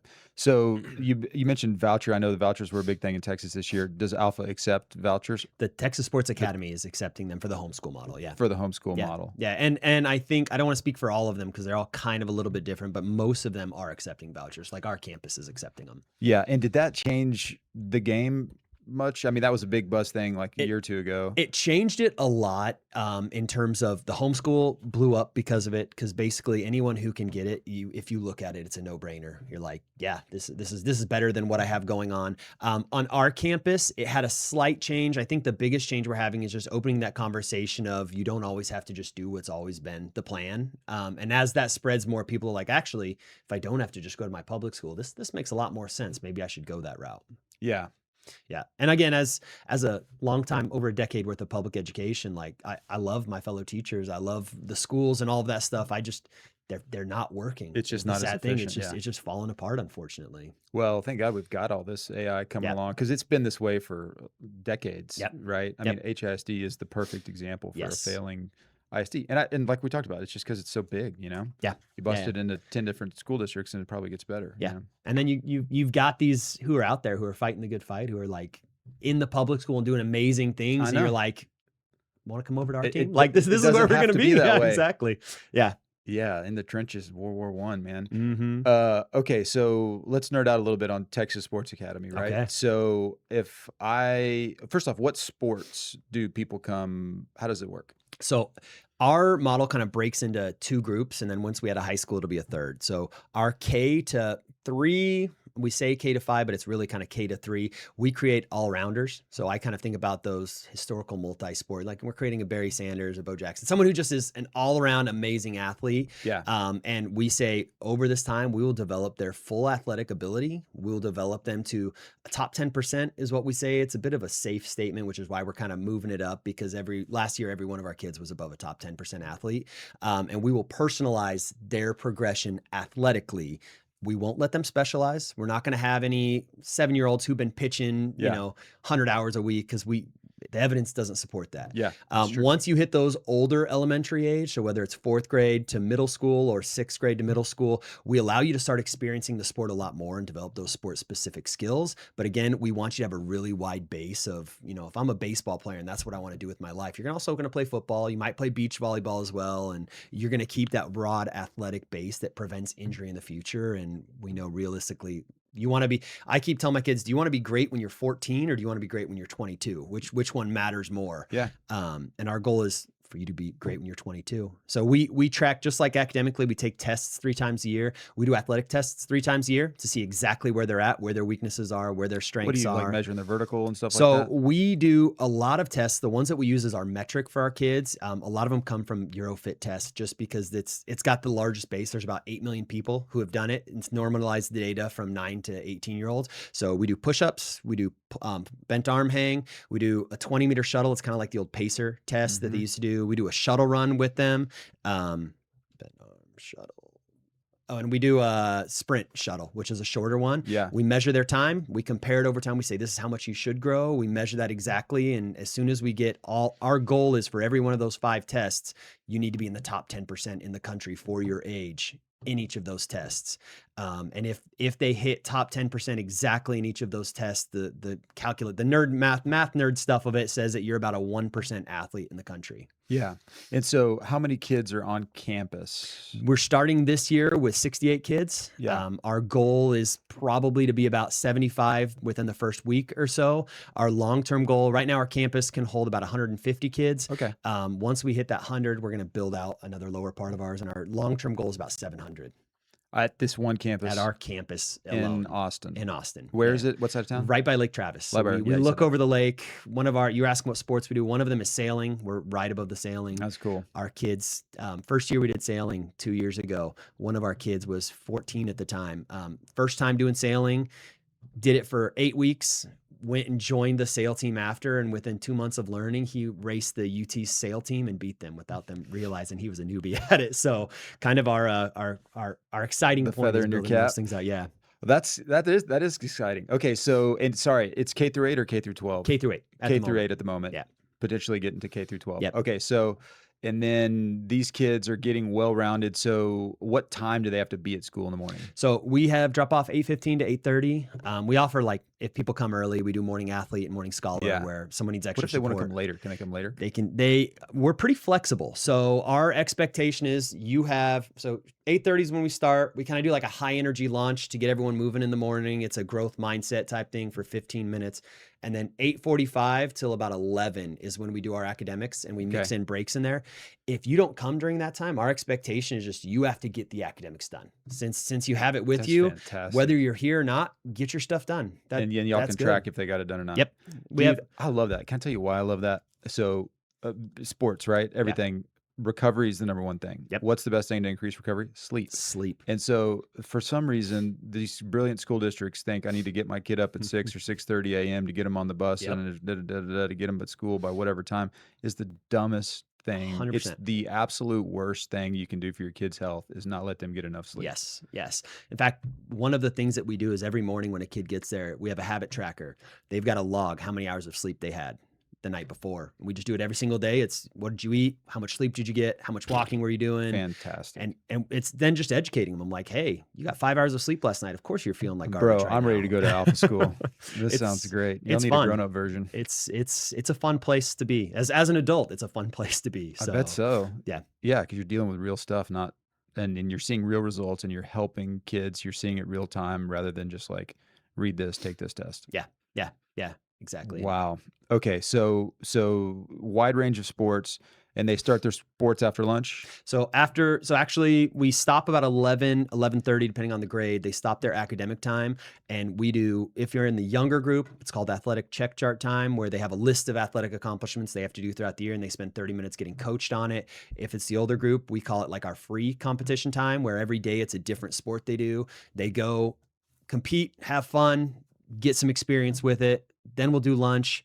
We come back after lunch and we do our athletic development time, which is 30 minutes for everyone to have their personalized athletic development, whatever journey they're on. That might mean, hey, you're building up speed. You're working on, sprints today, or actually you're overtrained. You're going to go sit in the sauna today. You're going to go get the massage gun and massage out. You're going to go do some stretching. Whatever that person needs is what they're working on that day.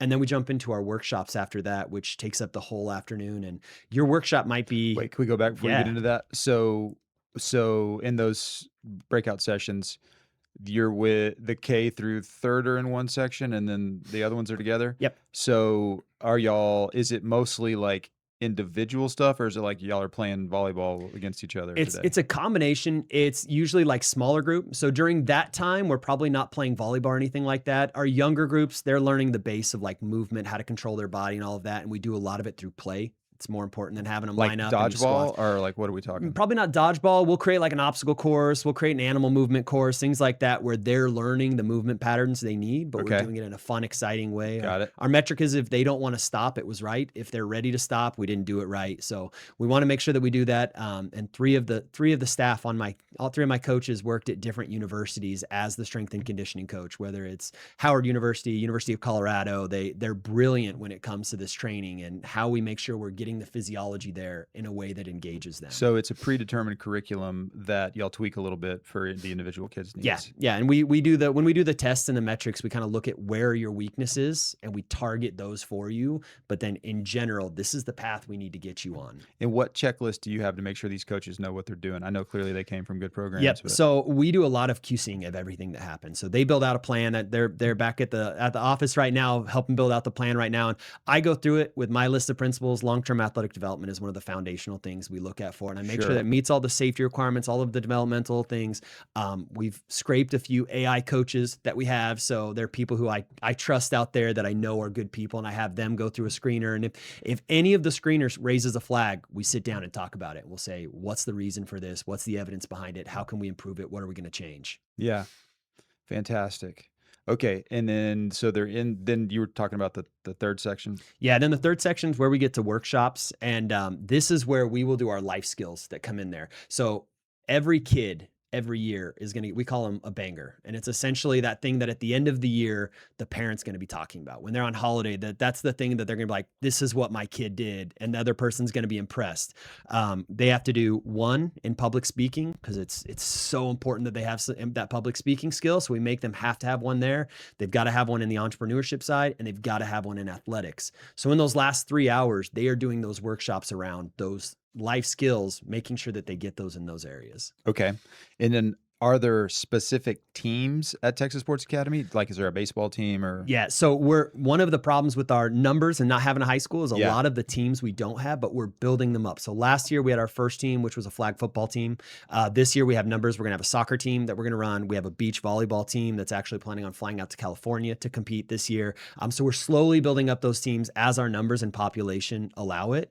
But we consider in our workshops that we have 5 core sports, and they're kind of the ones that are like the big ones for us that we continually re-show to the kids 3 times throughout the year. They're going to spend 8 weeks working on it. And that's soccer, that's basketball, that's flag football, that's volleyball. We do indoor and beach volleyball for them. And then sailing are the 5 And this is clearly things. co-ed.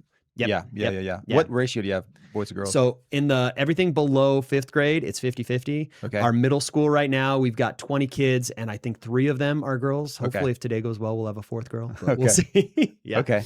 Well, that makes sense. I mean, boys, well, I don't want to, girls like sports too, but I guess traditionally. I think what we see is, in a broad stroke this, so I'm going to be wrong about it, but a lot of families are more okay putting their sons in a non-traditional setting. Because the boys are the ones that need to run all day. They're the ones who've got all the energy, who can't sit around, where girls traditionally can sit through a normal classroom and not They're complain better about at it. suffering. Exactly. Yes, definitely. Yeah.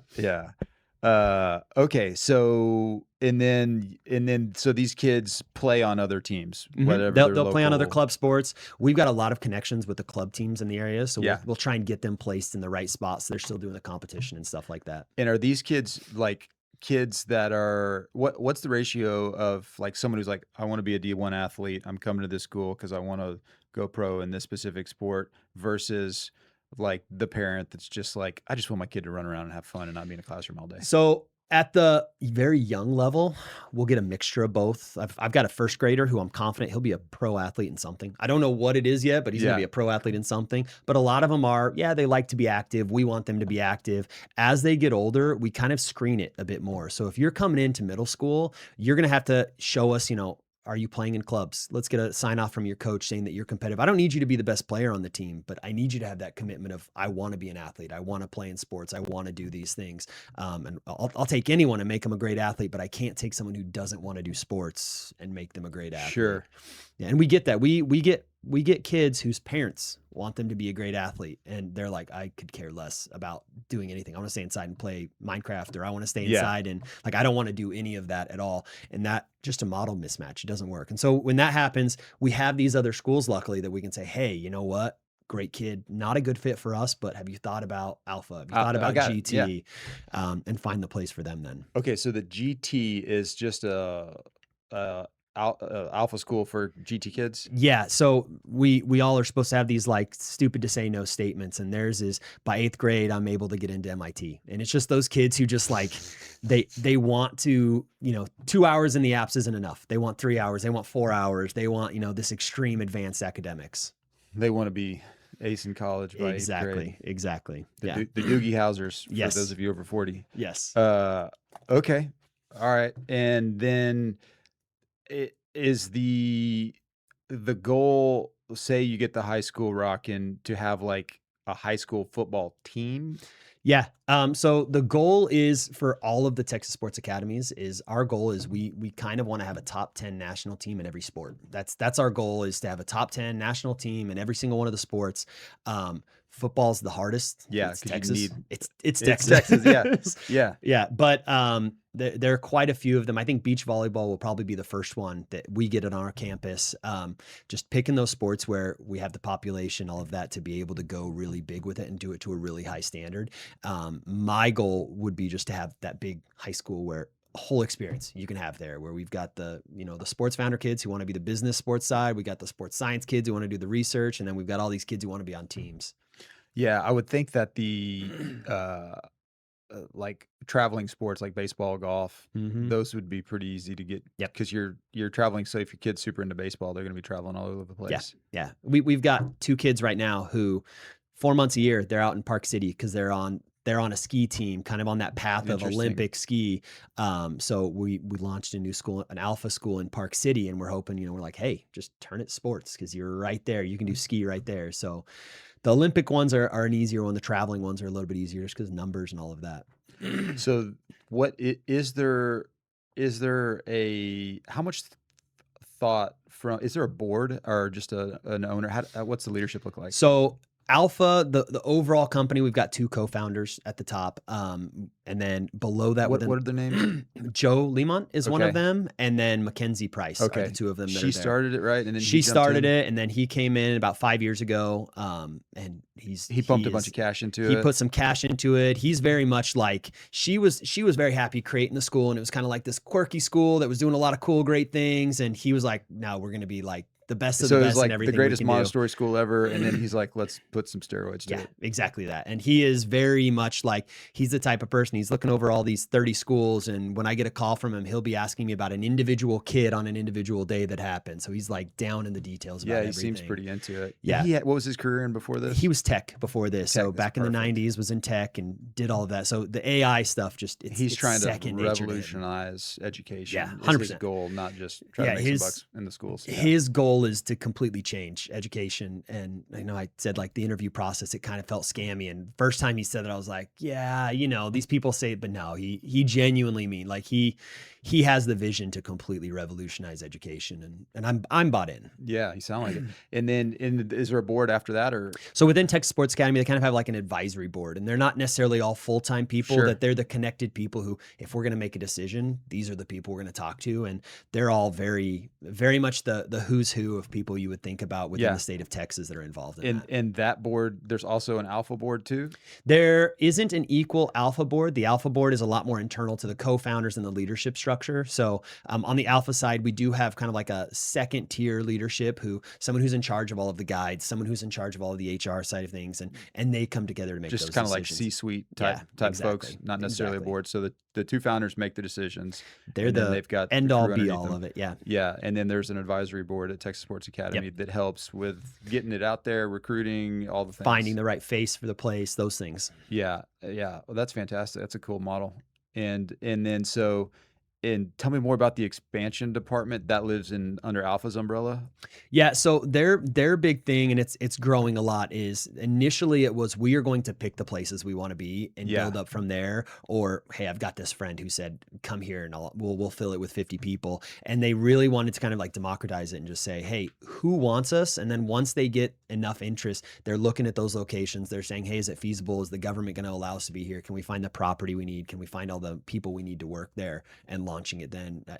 So quick, it's crazy how quick it goes. I mean, every day I feel like a new one pops up that we're moving Yeah, to. what do you know roughly what the kind of metrics are that boxes they're looking to check? Is it like 50 kids? So I know the first one is they wanted 25 kids Yeah. who are interested in starting it. Once they have that, they kind of take it seriously there. And then once that, it's just kind of the checklist of, can I get the actual things that I need to work there, the building to be able to go, all the permitting and things that need to happen lined up properly. Yeah, and I suspect. Sorry, what's the gentleman's name again? Joe. Joe. Yeah. That he's been through enough business expansion stuff that he's got a pretty well-oiled expansion He's squad. pretty good at it. He's a really smart dude. Yeah. I feel like I'm a pretty smart guy, and sometimes when I'm talking to him, I'm like, okay, all right, like I'll That's concede cool. that. Yeah. Yeah, I got that from listening to that podcast. Well, that's awesome, man. So it sounds like everything's primed for mass expansion.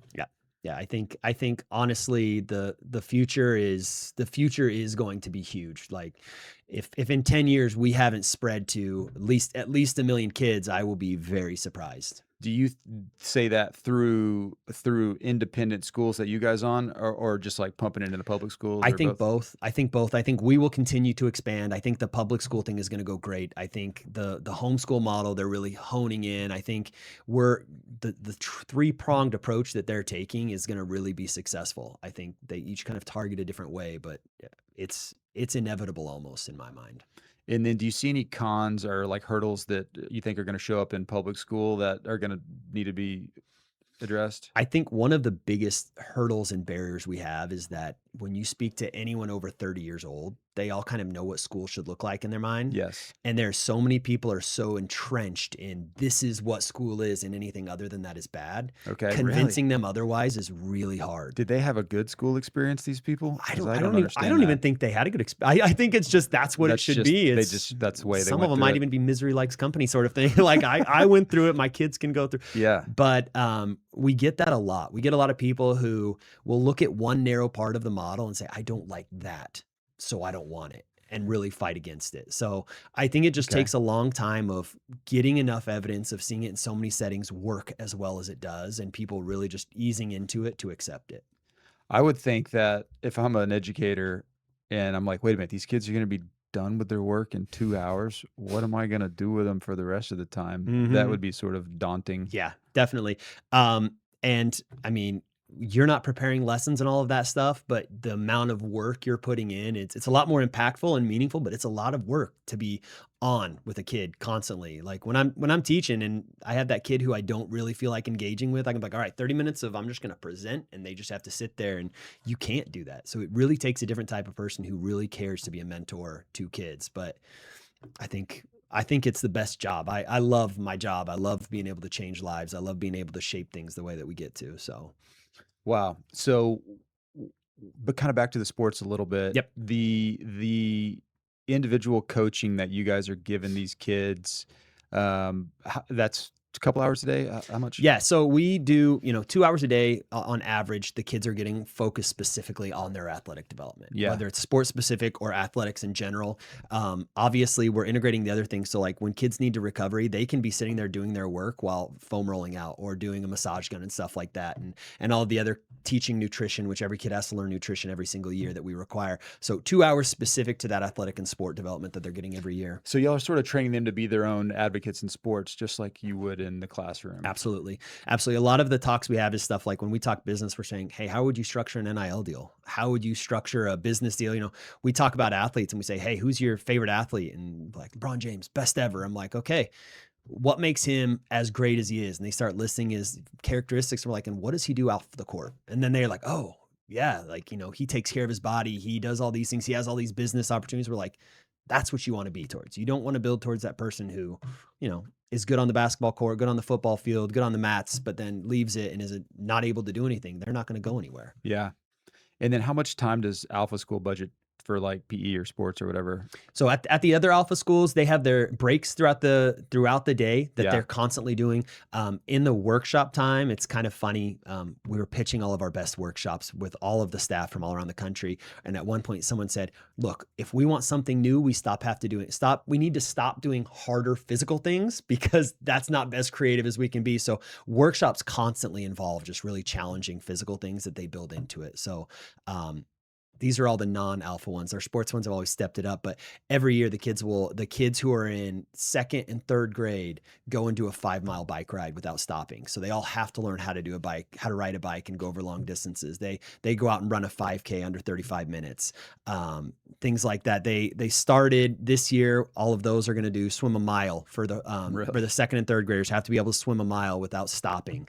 And then at sports, we kind of take it and try and double it. So our kindergartners and first graders last year did a 10-mile bike ride without stopping, just to get, show that we are sports Can still. they tie their shoes? Do y'all teach them to tie their shoes? Actually, so we have check charts, and in kindergarten, you can't pass kindergarten until you can tie both shoes in under 60 seconds. Really? Is required. Yeah, That's yeah. fantastic, Yeah. man. Golly, that's so cool. I love that stuff. Yeah. Okay, I got some questions. A friend of mine, Daniel Anderson's a teacher. He's actually the one that told me about Alpha School, Okay. and he's like, "Yeah, Yeah. watch this podcast." I watched it, and and then I reached out to you guys. He had some questions, one of them was, does the AI generate new videos and lessons in real time, or is it from a library that's already created? So it started off that it was very much a library, and we talked about how we're kind of constantly iterating it. This year's version is going to be not real time, but very close to real time. So we've kind of taken all this huge pool of videos. We created parameters of this is what makes content good. These are the things that have to be there for it to be good. And then a kid watches a video, and at the end of it, they take a test. And if they can't pass the test, we look back, was the content not taught well? Was it not interesting? Did they just not learn it? And we'll reiterate a brand new video for them or a brand new article for them on the spot to help reteach them so that way they can actually learn it. Yeah. And so I would imagine, just like all AI now, it's like there's new versions, it's getting better. Yep. And is there like a team that's always reevaluating and Yeah. making it better? Yeah, we've got a big academic team behind it. A lot of academic researchers who are there just constantly trying to improve it. We're always looking at what isn't working and changing it. We say change is constant. What's the name of the platform again? Time Back. Time Back. Yep. So is Time Back its own company, or? Time Back falls under Alpha, falls under Trilogy, which is his older company like that. They kind of are all connected in there and how they work. And so there's a full-blown Time Back Team back there. Yeah. that's crunching on all this stuff. Yep, constantly looking at it. Developers, whatever. We've got a bunch of developers. We've got a bunch of academic specialists. We've got specific content specialists that are looking at it. And then we have the kids giving constant feedback. The kids are the best critics. We give a new app to a kid for an hour, and they'll have found all of the loopholes and all of the breaks in it. And we fix that then. And the coaches who are there, before we roll anything out to the kids, all of the guides across the country go through it, spend a week going through the app, seeing whether it's good, seeing what the problems are, and trying to iterate to make it better.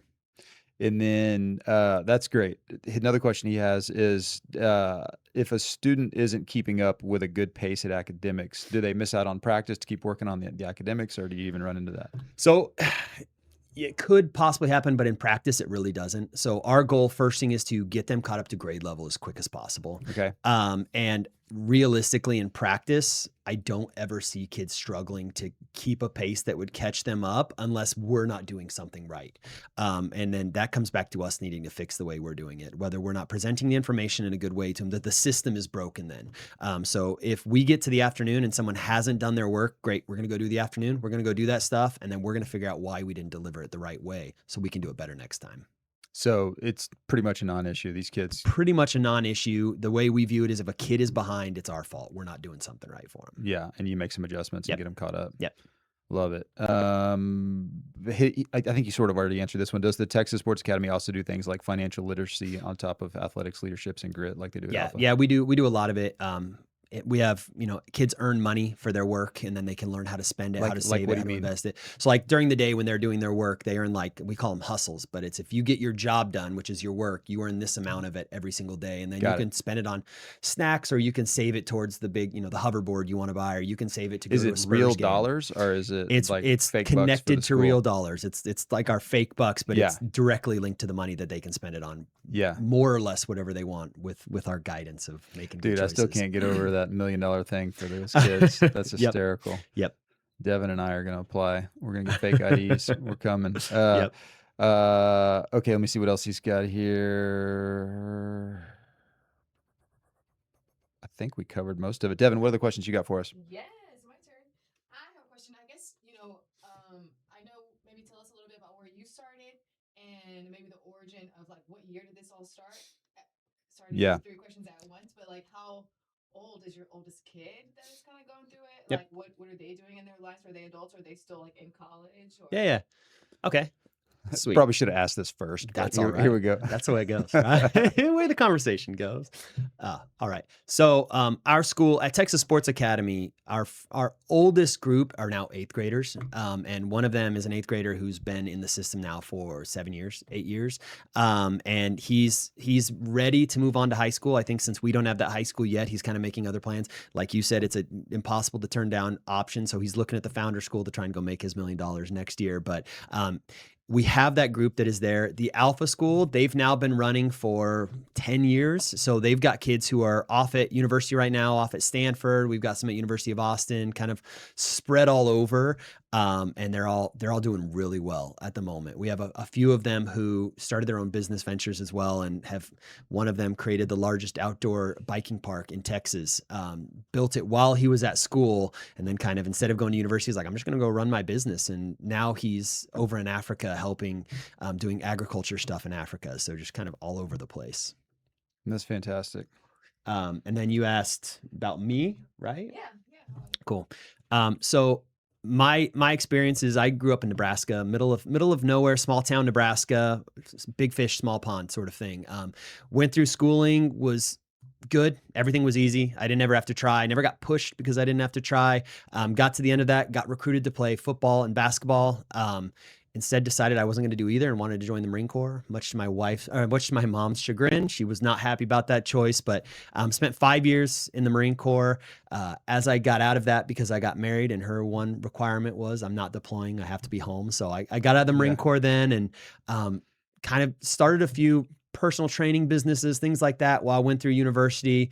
Wasn't really sure what I wanted to do. Took the MCAT, got accepted to medical school. Was like, no, I don't want to do that. My wife was like, just what would make you happy? Like, stop thinking about all this. What would make you happy? And I'm like, making a difference in kids' lives. Like, that's where my passion is. And she's like, go be a teacher. Like, sure, do it. So I did that. Traveled the world doing it. So I taught in America, taught in China, taught in England, kind of just got experience all over the world doing it, which was great. I got to see tons of different systems. When I was in England, I spent 7 years in London. And what I mostly did was went around helping other schools improve their systems, fix what they had wrong with them.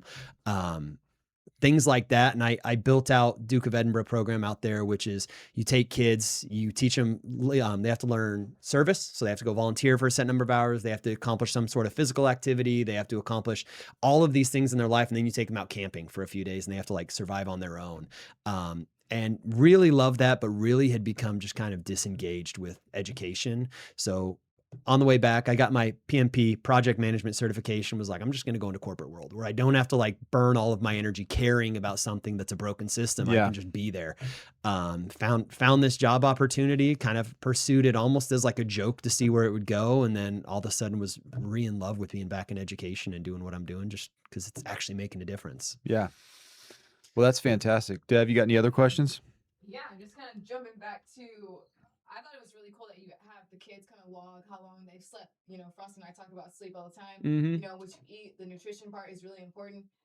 You also said you were kind of like coaching the coaches. What kind of advice or further education do you have? Like, do you have sleep requirements for your coaches? And the guys, you know? Like, sleep requirements for the there's coaches. a lot of work. Yep. You say, well, Yeah. going What's into the it, you know? workload for a teacher or a coach with you guys versus traditional school? So is it easier? I would say it's different. I don't know if it's necessarily easier or harder. It's definitely different. So for me, I feel like I'm working at all times, but that's my personality, I guess. And you're like the I'm principal? like the principal essentially is the easiest way to think about it. So I'm more worried about the big view of things. So I don't ever shut that down. It's always running. My coaches, they're amazing. They're brilliant. A lot of them work really hard at it. My expectation is I need them to show up a little bit before the kids get there, get ready for the day, get themselves ready, and be there until the kids leave. That's what I ask of them. The crazy thing is that once the school year starts, my coaches will be showing up to birthday parties of kids, going and watching their sports games and stuff that that's like just natural.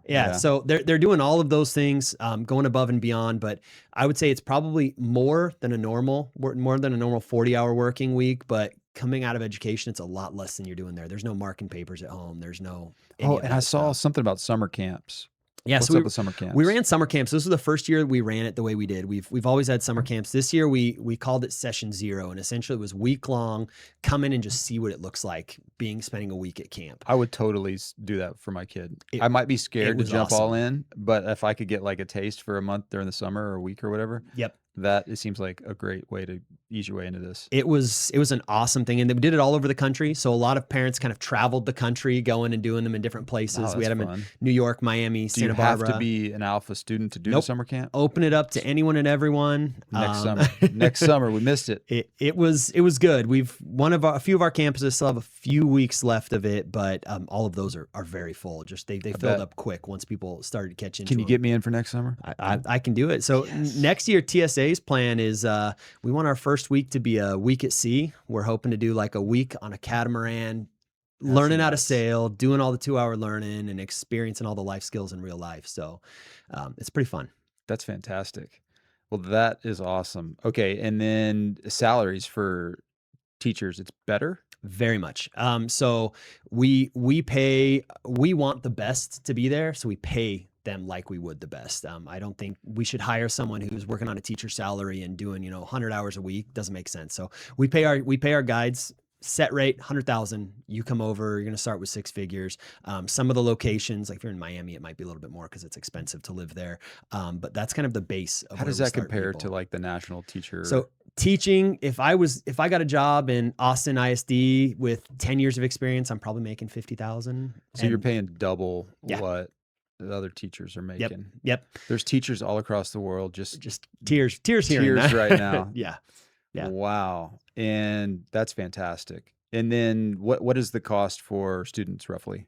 Students, so at our school, we are a $50,000 school. Yeah. Then the homeschool model, again, it's $12,000. So it's covered under the voucher thing. We have a wide range of it. Alpha in Austin at Spyglass, which is the K through 5, they are $40,000. Yeah. So there's kind of a wide range of it. I know the one out in New York, it's a bit more expensive. It's also in New York. So Yeah.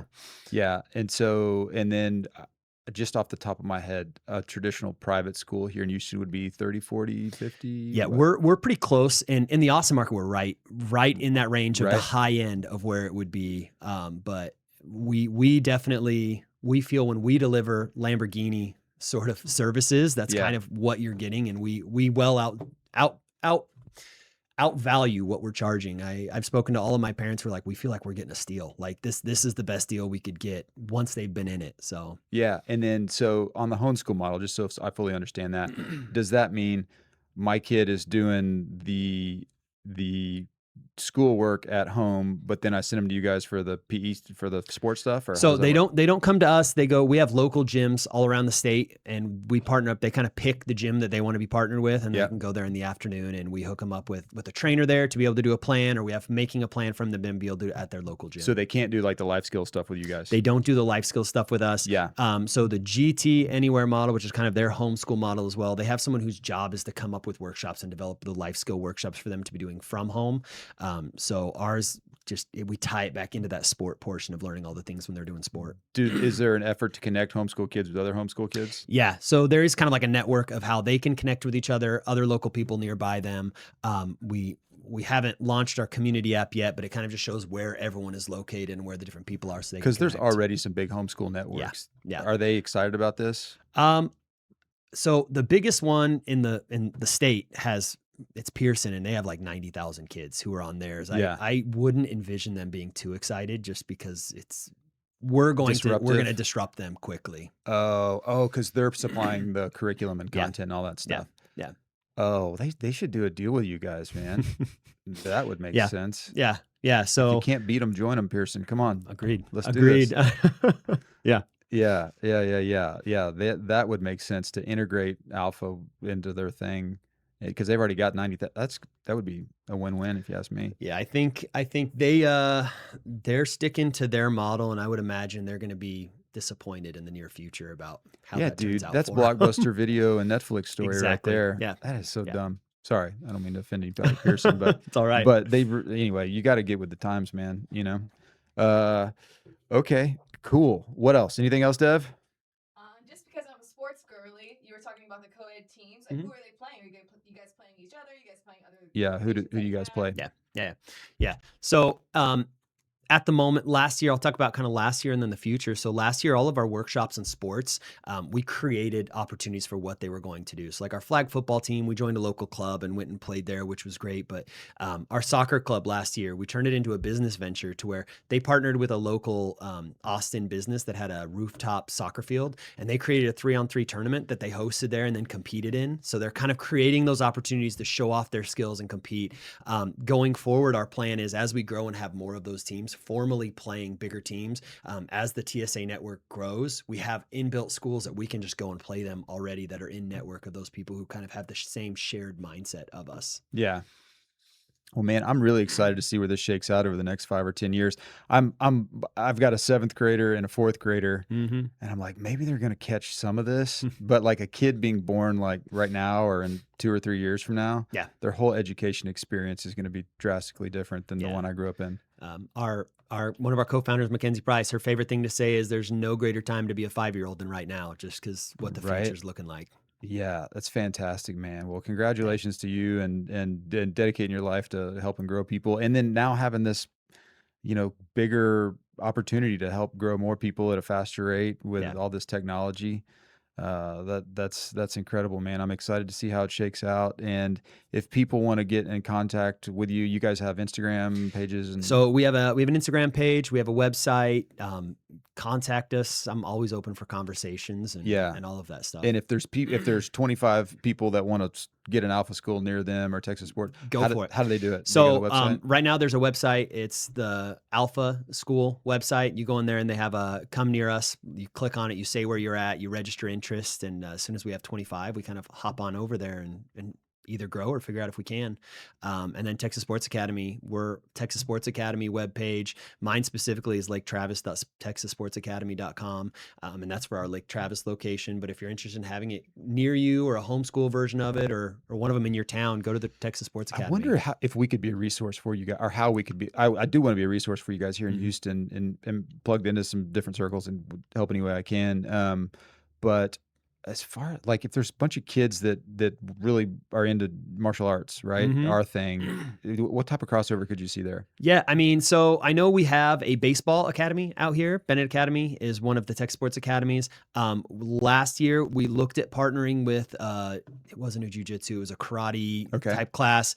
And for just different reasons it didn't continue on, but I know that we're looking for those localized teams and clubs and stuff that just are interested in it. So jiu-jitsu is a phenomenon, and our kids do jiu-jitsu once a week. It's just a part of our program. Do they really? Yeah, that's once a week we got fantastic, jiu-jitsu in it. We got one of our kids, he came from Australia, and we were about a year in. We were towards the end of the year, and his mom brought a picture of him, and he was holding a trophy. And I was like, oh, like, what was that? He's like, oh, no big deal. It was a couple years ago. And I was like, what was it? He's like, I won the national jiu-jitsu competition in Australia. And I was like, dude, that's something you share. Like, you don't just keep that a secret. Like, that's awesome. So it's an amazing sport. I absolutely love it. What roles do the kids have in helping coach the other kids? They have a huge role in it. So we think that one of the biggest things that you can do to be good at something is coaching others. So one, internally, we have buddy systems where they have to coach each other and build each other up. But one of the expectations is 6th, 7th, and 8th grade. One of the things you have to do before you can pass the grade is either go back and take a group of younger kids and teach them a skill, teach them a full sport, or spend time building up their skills in a sport to the point that they're able to coach it. So a lot of giving back helps ingrain that learning. Dude, that's awesome. Okay, what else? Anything else you want to cover before we get out of here? Can't think of much else. I think we talked about a lot. I think we did it, man. Yeah. Well, thanks for making the trip to Austin to be here. Of course. I'm excited for you. I'm rooting for you. I want to help you here in Houston to get something going. And everybody should go Alpha School, Texas Sports Academy. Absolutely. It was great. Thanks for having me. Thanks, brother. Yeah. Bye, everybody.